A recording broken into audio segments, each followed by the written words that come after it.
I used to live in Toronto, and she lived here in New York. We're like friends. I knew about her love life, she knew about mine. At that point, we were talking basically every day, and then it became super obvious that, like, okay, what are we doing? And then I moved to New York, and then we got married.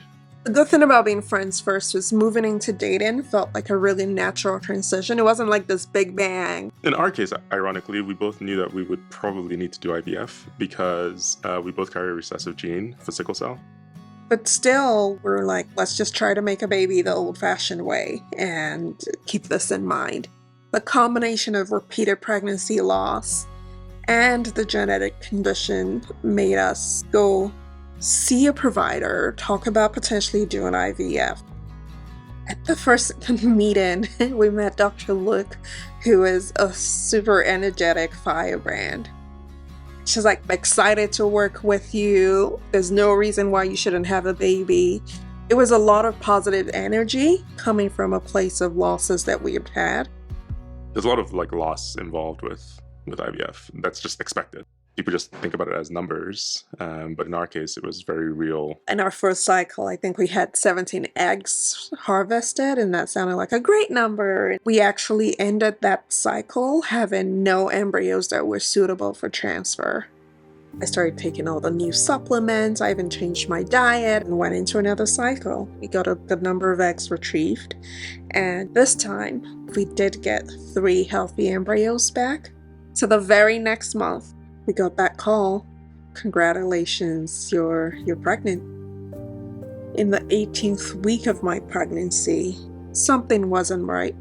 And I called my OB at the time, who asked us to go straight to the ER. And that day, at 18 weeks, second trimester, we were told that the pregnancy couldn't continue because I was going through a very premature delivery. That was probably the worst thing that had ever happened to me. Grieving is very difficult, and I think everybody grieves differently, and it's really, really difficult to understand that the other person's grieving differently when you're grieving also. And when you're both grieving over the same thing, but then can't connect over that, there's not a lot of space.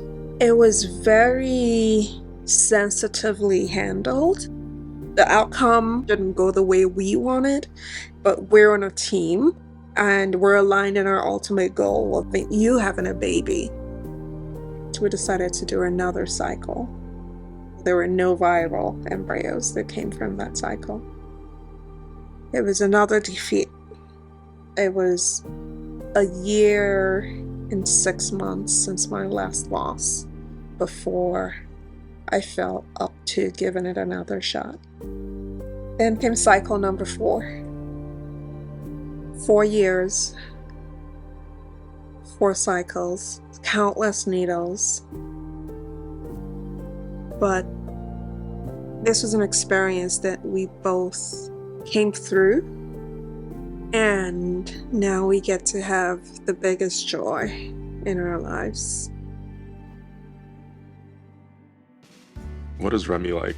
Has a lot of personality, and then he's like a really happy kid, like really, really happy kid. He is cheeky, a lot of fun. He's like my little play buddy. We just laugh all day. I don't think I would go back and change anything. We've both grown a lot and learned a lot about each other. There's a lot of small things that really contribute to a really positive experience. So we've actually tried to get some of our friends to work with Jennifer next. There were points in my journey where I said, I can't do this anymore. But each time I came back and pushed myself to take another step, but persevere we must when we have something our heart longs for.